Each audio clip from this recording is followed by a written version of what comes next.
प्रत्येकाच्या मनात कोणीतरी लपलेलं असतं की जे त्यांच्या मनावर राज्य करत असतं. या कहाणीचा ना कोणाच्या व्यक्तिगत जीवनाशी संबंध आला तर तो केवळ योगायोग समजावा, कारण ही कहाणी कल्पनेच्या दुनियेतून लेखकाने उतरवण्याचा आणि मी माझ्या आवाजातून सांगण्याचा एक छोटासा प्रयत्न करतोय. कसं आहे ना की प्रेम कहाणी पूर्ण होण्यासाठी तो आणि ती अत्यंत आवश्यक असतं. मग ते जरी आयुष्यभराचे सोबती नसले ना तरी चालतं. असेच आपल्या या कहाणीत तो आणि ती आहेत.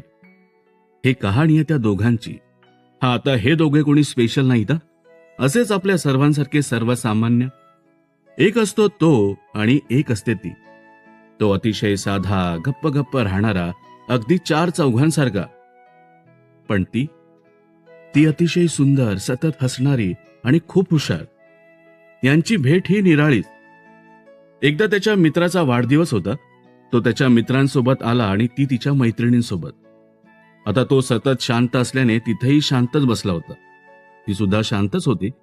त्याच्या मित्राने केक कापला आणि सर्वांना छोटीशी पार्टी दिली. त्यानंतर सर्व आपापल्या मार्गी निघाले.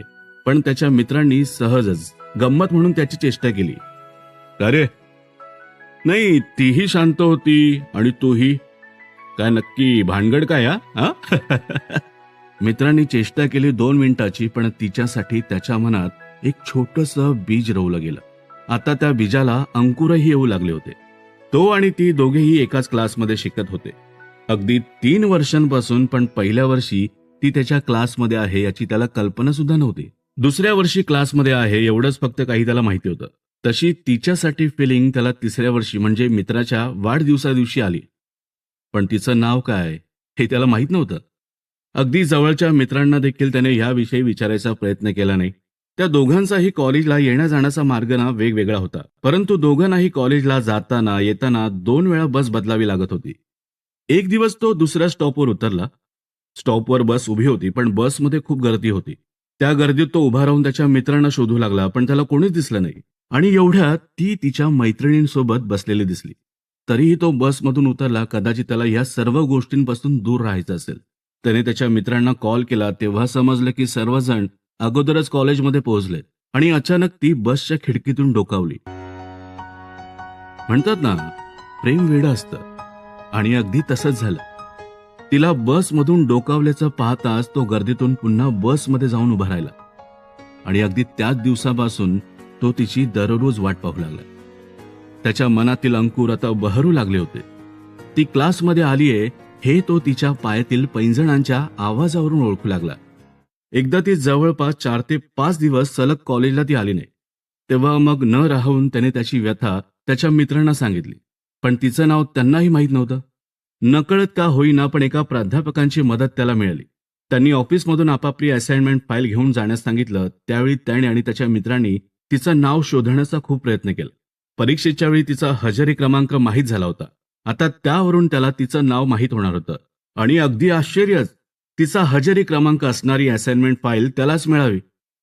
नाव माहीत झालं खरं, पण आणखी एक अडचण निर्माण झाली. आणि ती अडचण म्हणजे ती त्याच्या समाजाची असणं आवश्यक होतं. कारण जरी त्याच्या मनात जातीविषयी गर्व नसला ना तरी त्याच्या नातेवाईकांमध्ये अशाच एका घटनेने निर्माण झालेली परिस्थिती त्याला त्याच्या घरात नको होती. शेवटी इतर माहिती जमा केल्यावर त्याला ती त्याच्याच समाजाची असल्याचं समजलं. तेव्हा त्याला अर्धी लढाई जिंकल्याचा भास झाला होता. पण एक अनपेक्षित घटना अशी घडली की एक दिवस तो तिचाच विचार करत स्टॉपवर बसला होता. त्यावेळी तिला पाहण्याची त्याला इच्छा झाली.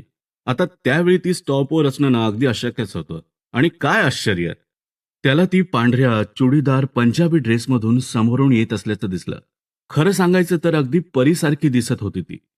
तिला तिथे पाहून त्याला पंख फुटल्यासारखा भास झाला.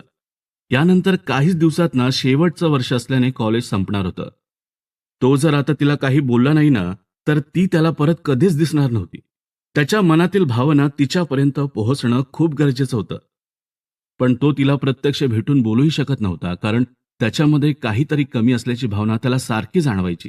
त्याची ही दशा पाहून मित्रांच्या बोलण्यावरून त्याने त्याच्याच क्लासमध्ये असणाऱ्या रक्षाबंधनाच्या दिवशी लाभलेल्या बहिणीची मदत घेण्याचं ठरवलं. ती तिची अगदी जवळची मैत्रीण होती. तिच्या मदतीने त्याच्या मनातील भावना तिच्यापर्यंत पोहोचल्या. पण तिच्या मैत्रिणीकडून तिचं लग्न झाल्याचं समजलं. एवढं सगळं घडूनही त्याला तिच्याबरोबर एकदा तरी बोलायचं होतं. कारण ते दोघेही एकमेकांसोबत कधीच बोलले नव्हते. तिचा आवाजही त्याला नीटसा माहीत नव्हता. त्याने तिच्या मैत्रिणीला दोघांची भेट घडवून आणण्याविषयी मदत मागितली, कारण यानंतर कदाचित ते आयुष्यात परत कधीच भेटणार नव्हते. परंतु त्याला तिच्या इच्छेविरुद्ध भेटणं योग्य वाटलं नाही आणि तिने भेटण्यास नकार दिला. शेवटी त्याला जे नको होतं ना, तेच प्रत्यक्षात घडलं. त्याला त्याच्या कहाणीचा शेवट असा नको होता, पण तो आता काहीच करू शकत नव्हता, कारण त्याला कोणालाही त्याच्यामुळे त्रास होईल असं काही करायचं नव्हतं. त्याला ती त्याच्या आयुष्यात कायमची हवी होती, अगदी शेवटपर्यंत.